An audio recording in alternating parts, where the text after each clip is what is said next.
Hello everyone. ඉංග්‍රීසියෙන් හොඳින් ඔබට කතා කිරීමට අවශ්‍ය නම් ඔබ grammar දැනගත යුතු වෙනවා. ඒ වගේම practical English sentence patterns ඉගෙන ගත යුතු වෙනවා. ඒ වගේම ඔබ phrases දැනගත යුතු වෙනවා. ප්‍රායෝගික ඉංග්‍රීසි කථනයේදී එදිනෙදා භාවිත කරන කෙටි වාක්‍ය කොටස් නොයසේනම් phrases ඔබ දැනගත යුතුම වෙනවා. ඉංග්‍රීසියෙන් හොඳින් කතා කිරීමට ඔබ සමහර විට මේ පොඩි ෆ්‍රේස් එකක් දන්නේ නැති වුණොත් ඔබ කතා කරගෙන යනකොට ඔබ හිර වෙන්න පුළුවන් ඉංග්‍රීසි වලදී. ඒ නිසායි අපි මේ වීඩියෝ සරහා ඔබට කෙටි phrases, short phrases ලබා දෙන්නේ ඉංග්‍රීසියෙන් කතා කරනකොට හිර වෙන්නේ නැතුව, පැටලෙන්නේ නැතුව හොඳින් ඉංග්‍රීසියෙන් කතා කිරීමේ හැකියාව ලබා ගැනීම සඳහා. හොඳයි, අද දවසෙත් මම phrases කිහිපයක් තෝරගත්තා. ඔබට ලබා දෙන්න phrases 14-15ක් තියෙනවා. මේ ටිකත් ඔබ මතකයේ රඳවගෙන ප්‍රායෝගිකව ඉංග්‍රීසියෙන් කතා කරනකොට නිවැරදිව භාවිත කරන්න කියලා මම ඔබට යෝජනා කරනවා. පළවෙනි phrase එක තමයි that's all. That's all කියන්නේ එච්චරයි. That's all එච්චරයි. මොනවා හරි ටිකක් කියාගෙන ගිහිල්ලා එච්චරයි කියනකොට අපි that's all කියලා භාවිත කරනවා. එච්චරයි. හොඳයි. ඊගාව phrase එක තමයි that's enough. ඒ ඇති. ඒ ප්‍රමාණවත්. That's enough. මේ අපි භාවිත කරනවා සමහර වෙලාවට පොඩි දරුවෝ එහෙම ඕනවට වැඩිය සෙල්ලම් කරනකොට, ඕනවට වැඩිය දඟලනකොට අපි ඒ ඇති කියලා අදහස් ප්‍රකාශ කරනකොටත් අපි that's enough භාවිත කරනු ලබනවා. That's enough ඒ ඇති. Right. ඊගාව phrase එක තමයි as usual. As usual කියන්නේ සුපුරුදු පරිදි, සුපුරුදු ලෙස. මේ කෙටි phrases ඔබට ඉතාම පහසුයි තේරුම් ගන්න සහ මතක තියාගන්න. As usual සුපුරුදු පරිදි. ඊගාව phrase එක තමයි sorry for the inconvenience. Sorry for the inconvenience කියන්නේ සිදුවන අපහසුතාවයට කනගාටුයි. ඔබේ ක්‍රියාවක් නිසා කවුරු හරි අපහසුතාවයට ලක් වුණා නම් ඔබට කියන්න පුළුවන්, මැසේජ් එකක් දාලා දන්වන්න පුළුවන්. Sorry for the inconvenience. I'm sorry for the inconvenience. ඔබට සිදු අපහසුතාවයට මම කනගාටු වෙනවා. ඒක තමයි එහි තේරුම. හොඳයි, ඊගම phrase එක තමයි you made me upset. ඔයා මාව අවුල් කළා. You made me upset. ඔයා මාව අවුල් කළා. හොඳින් මතක තියාගන්න.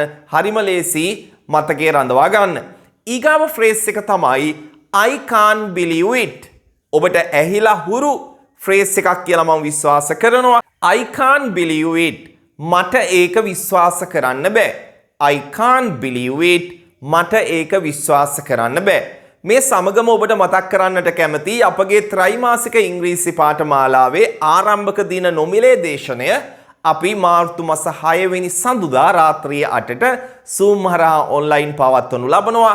වයස් භේදයක් නැහැ. ඒ වගේම ලෝකයේ ඕනම තැනක සිටන් ඔබට මේ Zoom හරහා අපි පවත්වනු ලබන නොමිලේ දේශනයට සම්බන්ධ වෙලා ඉතාම කෙටි කාලයකින් ඉංග්‍රීසි ඉගෙන ගන්න ආකාරය සහ අපගේ ත්‍රිමාසික ඉංග්‍රීසි පාඨමාලාව පිළිබඳව ඔබට දැනුවත් වන්න පුළුවන්. පහත ඩිස්ක්‍රිප්ෂන් එකේ සහ පළමු කමෙන්ට් එකේ තියෙනවා අපගේ WhatsApp group එක. ඒ WhatsApp group එකට දැම්ම join වෙලා පාඨමාලාව පිළිබඳ තොරතුරු ලබා ගන්න පුළුවන්. මතක තියාගන්න මාර්තු 6 සඳුදා රාත්‍රියේ 8ට Zoom හරහා ඔන්ලයින් තමා පාඨමාලාවේ ආරම්භක දින දේශනය නොමිලේ පවත්වනු ලබන්නේ. හොඳයි, අපි ඊළඟ අපේ phrase එකට යමු. ඒ තමයි that is not fair. එය සාධාරණ නැහැ. That is not fair. ඒක සාධාරණ නැහැ. එය සාධාරණ නැහැ. යම්කිසි අසාධාරණ වැඩක් වුණාම අපි කියනවා that is not fair. ඒක සාධාරණ නැහැ. හොඳයි, ඊගාව phrase එක තමයි are you kidding me? ඔයා මට විහිළු කරනවද? එහෙම නැත්නම් ඔයාලා මට විහිළු කරනවද? Are you kidding me? Are you joking කියන එකටම සමාන භාවිතයක් තමයි are you kidding me කියලත් කියන්නේ. අපි සාමාන්‍යයෙන් කියනවනේ stop kidding. විහිළු කරන එක නවත්තන්න. joke කරන එක නවත්තන්න. stop kidding. ඒකත් මතක තියාගන්න. හොඳයි, ඊගාව phrase එක තමයි everything is okay. සෑම දෙයක්ම හරි. Everything is okay. සෑම දෙයක්ම හරි. එහෙම නැත්නම් ඔබට කියන්න පුළුවන් everything is all right. සෑම දෙයක්ම හරි. සෑම දෙයක්ම okay කියන එක. හරි කියන එක. ඊගාව ෆ්‍රේස් එක තමයි මම තෝරගත්තේ did you get my point? ඔයාට මගේ අදහස නොඑසේනම් කාරණය තේරුණාද? Did you get my point? ඔයාට මගේ අදහස මගේ කාරණය තේරුණාද කියලා අහනකොට අපි did you get my point කියලා අහනවා. හොඳින් මතක තියාගන්න බහුලව භාවිත කරන ෆ්‍රේස් එකක් තමයි did you get my point කියන මෙන්න මේ වාක්‍ය කොටසක්. හොඳයි ඊගාව ෆ්‍රේස් එක තමයි මම ඔබට තෝරාගත්තේ I don't know why. මම දන්නේ නැහැ ඇයි කියලා. I don't know why. මම දන්නේ නැහැ ඇයි කියලා. අපි නිතරම කියනවනේ I don't know why. මම දන්නේ නැහැ ඇයි කියලා. හොඳයි ඊගාව ෆ්‍රේස් එක තමයි get out of my sight. Get out of my sight.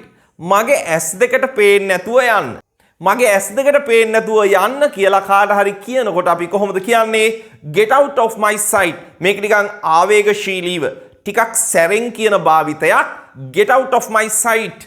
මගේ ඇස් දෙකට පේන්නේ නැතුව යන්න. කේන්ති ගියාම නේද ආවේගශීලීව කියන ෆ්‍රේස් එකක් තමයි මේක. හොඳයි ඊගාව ෆ්‍රේස් එක තමයි I'm on my way.